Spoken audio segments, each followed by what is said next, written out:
The prominent Russian historian Bartolt called the Kyrgyz the most ancient people of Central Asia, specifying that among the peoples of Central Asia there were no other people whose name was found in history so early. That is, the very first record of the name Kyrgyz dates back to 201 BC and was made by Chinese historian Sima Zan in his chronicle Shizi, Historical Notes.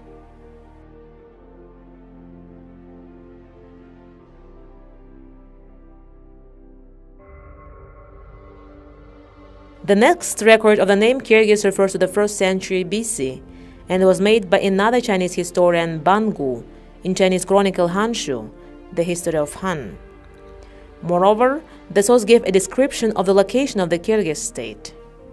According to the calculations of modern historians, the ancient Kyrgyz state in the 1st century BC was located somewhat to the east from the present Kyrgyzstani territory.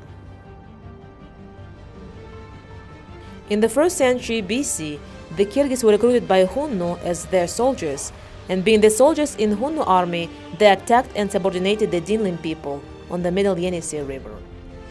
It could be the first time when Kyrgyz penetrated their new land, Yenisei. There is no any record of the name Kyrgyz in Chinese sources within the first 6 centuries AD. However, beginning from the 6th century, the information about the Kyrgyz can be received not only from Chinese, but also from Greek, Arab, Persian, and Turkic historical documents. Besides, in the 7th century, the Yenisei Kyrgyz adopted runic script and developed their own writing system. Yenisei Kyrgyz cremated their deceased, collected bones and ashes, and buried them a year later. High mounds were constructed on the burials of rulers and nobility, and were surrounded by big vertical stones called cha-tas, the stone of war.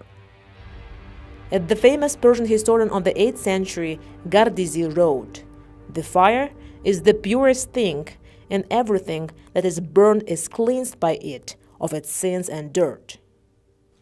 We are now at the burial that is in scientific literature referred as Sır-Çağ-Tas. In fact, there are 2 burials.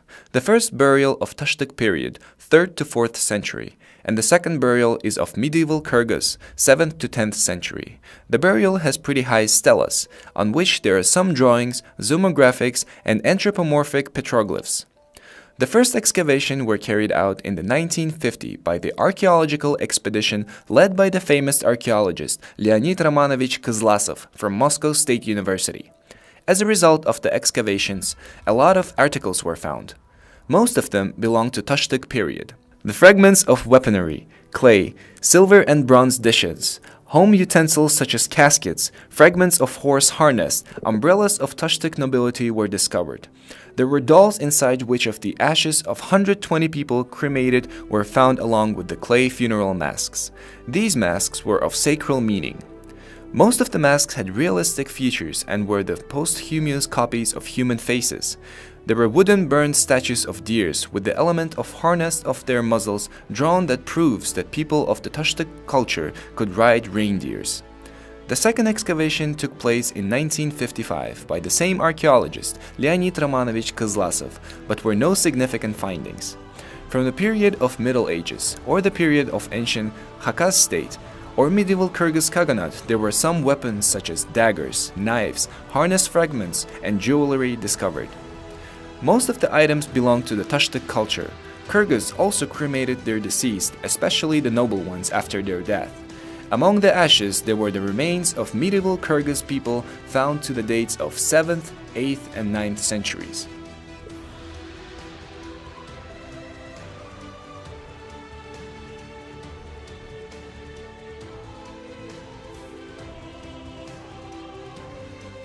In the early 8th century, Turks managed to defeat Chinese and restore their state, the Second Eastern Khaganate, the most powerful state in the region that threatened its neighbors.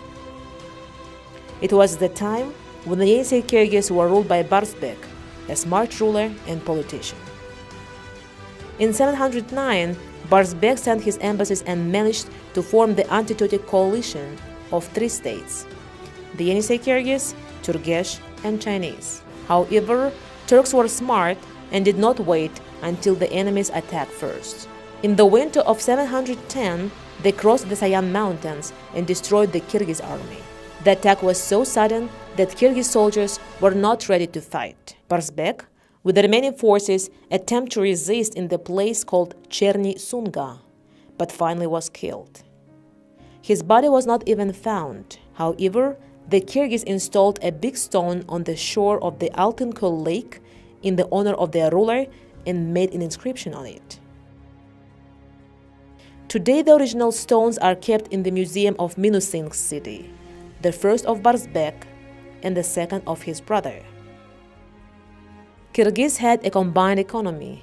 They were engaged in cattle breeding, agriculture, metallurgy, hunting, and fishing. At the same time, the dominant economy was cattle breeding.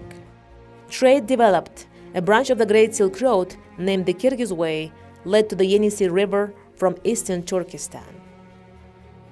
Their merchants could exchange their goods for horses, furs, musk, mammoth tusks and bones, wood, silver kitchenware. Kyrgyz were very good warriors. They produced various types of weapons such as daggers, hatchets, spears, arrows, bows. Kyrgyz were shamanists and believed in Tengri, the god of heaven, and Umay, the goddess of earth and fertility. They worshipped and sacrificed to natural objects such as mountains, lakes, trees, and springs. The Yenisei Kyrgyz written language was based on the common runic script, spread since the 7th century. Kyrgyz made inscription on stone, wood, metal, and wrote from the right to the left. More than 120 monuments written in ancient Kyrgyz script have been discovered on the Yenisei River. In 744, Uyghurs in coalition with Karluks and Basmals defeated the Eastern Turkic Khaganate and established the new power in the region, the Uyghur Khaganate. In the early 9th century, the Uyghur Khaganate lost its former might because of its permanent internal strifes and the famine that broke out because of the poor harvest. In 820, Kyrgyz Ajo used the situation and challenged Uyghurs, announcing himself Khagan. In 840, after 20 years of struggle, the Yenisei Kyrgyz crushed the Uyghur Khaganate. They initiated a number of successful military campaigns to eastern Mongolia and Jungaria and established the Great Kyrgyz Empire on the newly conquered territories. During the era of the Great Kyrgyz Empire, its population significantly increased and included various non-Kyrgyz tribes who adopted the name Kyrgyz. That is, the name Kyrgyz became not only of ethnic but of political meaning as well. The first scholar who put the term Great Kyrgyz Empire into a wide use was the Russian historian Bartold, referring to the period of the 9th-10th centuries when the Yenisei Kyrgyz established the huge empire that stretched from the Irtysh River in the west to the Big Khingan Range in the east, from the Angara and Tselengi rivers in the north to the Gobi Desert in the south. Staying on the site of an assumed medieval capital of Khakas state or Kyrgyz Khaganate on the ruins of the medieval ruler castle. It represented the construction from mud bricks performed in Uyghur style. The assumed initial length of walls was 30 by 30 meters, height up to 6 meters, and the wall thickness is up to 2 meters. Later, another construction of the same size was built and 4 towers were added from the east side that protected the whole construction from the east. The construction existed for many centuries and afterwards was left by Kyrgyz for unknown reasons. During the construction, mud bricks became the main building unit. The size of the brick was 35 by 45 by 22 centimeters. The excavation took place in 1970 to 1980s by Moscow archaeologist Leonid Romanovich Kızlasov and his son Igor Leonidovich. Initially, archaeologists considered that building the residence of Kyrgyz ruler, but later they changed their view and concluded it to be a manic temple. However, other archaeologists do not agree with their final opinion. They still consider it as a residence of the ruler and what is around it as administrative buildings. However, the era of empire did not last long. In the beginning of the 10th century, the majority of the Kyrgyz came back to the Yenisei River. At the same time, a number of small Kyrgyz kingdoms emerged on the territory of former Great Kyrgyz Empire. One of them appeared in the Altai Mountains. The Altai Kyrgyz underwent considerable ethnic and cultural changes. The appearance, language, and culture changed. In the 13th century, pressed by Mongols, the Kyrgyz of Altai moved to the central Tian Mountains, where they assimilated the local tribes and gave rise to the modern Kyrgyz ethnicity.